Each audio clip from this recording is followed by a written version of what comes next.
Live from the Big Beefy Man Cave in New Bedford, Massachusetts. This is the YouTube channel vlog show in which video games, flash game show gameplays, along with sports and wrestling news are the norm. This is the YouTube channel vlog show of positivity, good times, and fun. This is Eric Lima Shenanigans of 1977. And now, here is the host of the show, the perpetrator of these shenanigans, Big Beefy E himself, Mr. Eric M. Lima. Thank you very much, Mr. Announcer. Well, hello there, everyone. Greetings and salutations to everyone out there from the Big Beefy Man Cave in New Bedford, Massachusetts. I'm Eric Lima. You are watching Eric Lima Shenanigans of 1977. This is the 19th episode of the show. Great to have you guys here, and I hope you guys are having a wonderful, blessed day. And hope your Saturday is good. So I'm glad you decided to stop by and just say hello and comment on my videos. Again, like I said, getting a lot of positive feedback ever since the opening up of the new channel. I think this is a good. It is a good time as any. And as you can see, I actually have windows, and so. And I'm wearing my 2007 World Series shirt that I bought on eBay that came in yesterday. It's finally in my size. I got all the Red Sox championship shirts, locker room championship shirts in my size, and so this is a cool thing. I'm really excited. So we're gonna get right going, and I hope everyone is ready to kick back and relax and ready to hear some SmackDown report in the event center. And from the 16th, as you know, today is the 17th of September 2022, 3:28 p.m. As you know. As you guys know, we're about 6 days away from fall. That's right. Summer is about to come to an end, and so fall begins the 23rd, this coming Friday. And I'm really excited. Fall I don't mind.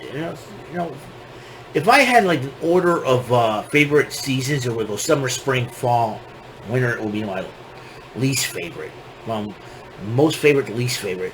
Even though summer can be hot sometimes, and this past summer was pretty hot, and also a lot of craziness has been going on, but it's still my favorite season because you get to wear a t-shirt and shorts, and you don't have to worry about. When it comes to working, I don't have to worry about packing much. So I think it's pretty cool. So that's the cool thing. So SmackDown kicked off. There's been news all over that Logan Paul wants to challenge Roman Reigns, and Nate Knight asked me about that from a previous video, and I said I will address that situation, and I did from the Impact standpoint, from my Impact Event Center, and I started cracking up laughing. Because if that goes down, Roman Reigns is going to hurt him. I mean, Logan Paul, and they've been people have been tweeting about this, and Logan Paul wants to get a press conference with Roman Reigns. I think Logan Paul's considering challenging Roman Reigns for the Universal title. Now, a lot of reports are saying this could happen at Crown Jewel in Saudi Arabia. I mean, seriously, come on. WWE, man. You guys were doing so well bringing on these guys coming back, and now you want to put Logan Paul back in the mix? Come on, man. Anyways, he addresses the crowd about that, challenges Roman Reigns. Paul Heyman, the bloodline, come up and like, you see, Logan, this is what happens when you run your mouth. You're going to raise the ire of a few people, and they're going to try and kick your butt. In this case, you raise the ire of the bloodline. But then, while Heyman and Logan Paul were doing some more trash talking, Heyman called Sikoa in the ring. I said, that's it. Logan Paul's dead. Sikoa is going to bust this poor boy up. I'm telling you right now. This poor boy, Logan Paul, Sikoa is going to bust him up, and he just won. And then Sami Zayn stopped him. I'm like, why stop him, Sami? I want to see Logan Paul get his face rearranged, right? And then, as Sami Zayn decided to top, Logan Paul punches him in the face. Boom. I'm like, yeah. I'm like, okay. I think he meant business. So Ricochet comes out. He was supposed to get a one-on-one match with Sami Zayn to check up on Logan Paul. Logan Paul was at ringside. And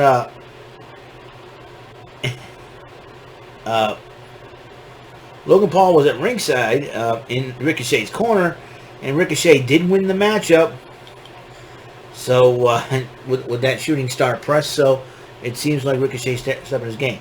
As the Bloodline was about to get at Ricochet and Logan Paul, Madcap Moss shows up with a chair. Again, in fact, later on last night, he would take on Sikoa, who will be defending the NXT North American title against him. But then carrying across the Scarlet cut a promo on Drew McIntyre. And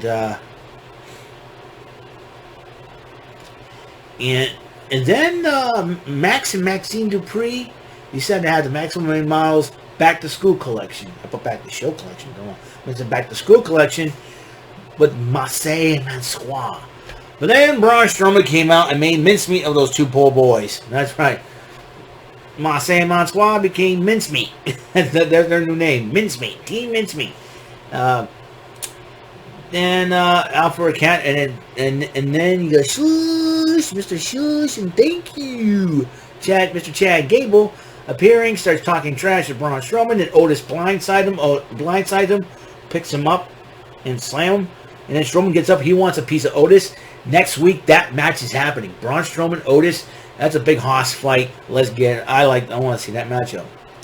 Damage Control, the new women's tag team champions, in the person of Io Sky and Dakota Kai came out and addressing the crowd. Of course, Bayley does her trash talking. She's pretty funny as heel. I just believe she gets at Michael Cole, which is hilarious. And Raquel Rodriguez interrupts Damage Control. And then Raquel Rodriguez took on Bayley one-on-one. And Bayley, using her veteran skills, did defeat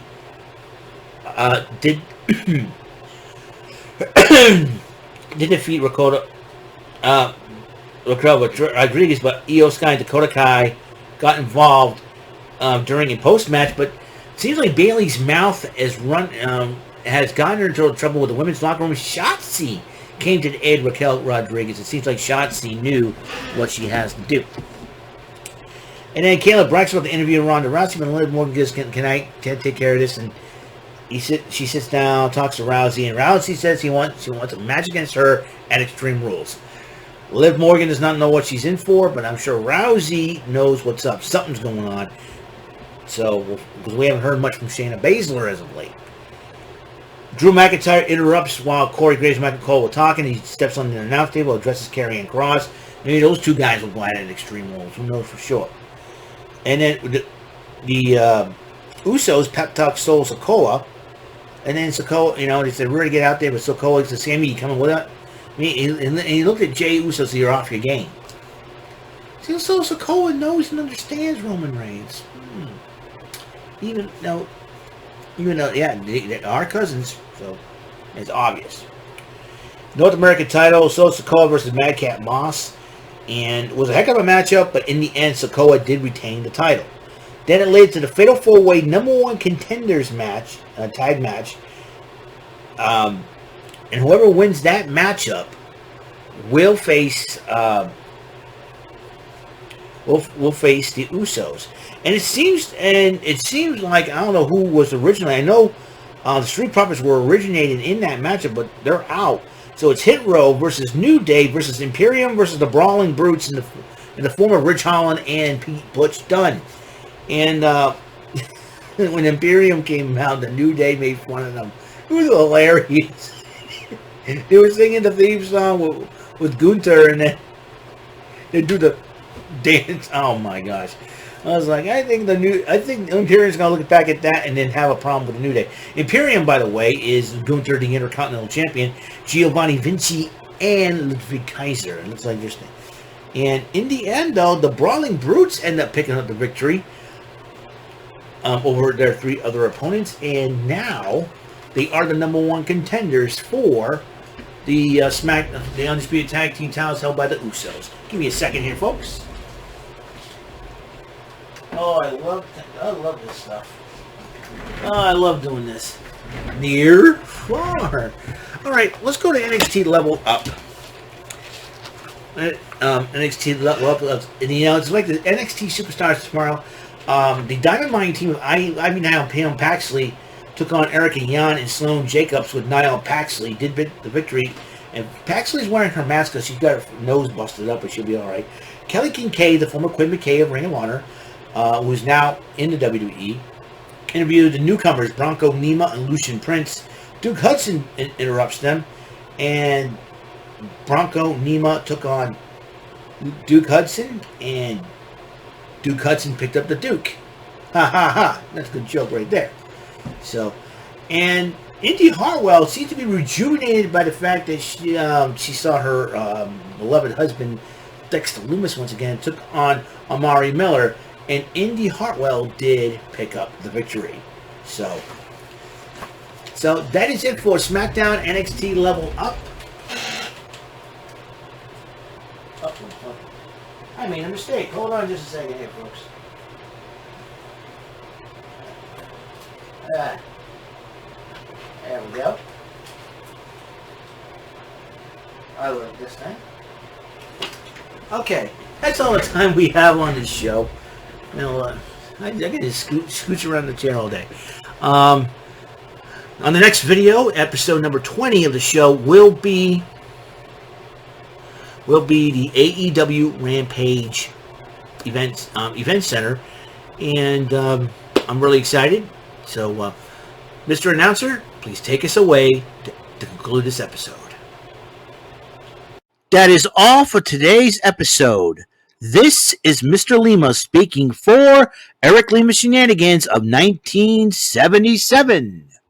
A Big Beefy E, tour for Bob Saget production, and in association with a Sweet Bumbling Bofa Raver Telepictures and Distribution. See you next episode, and have a very blessed day.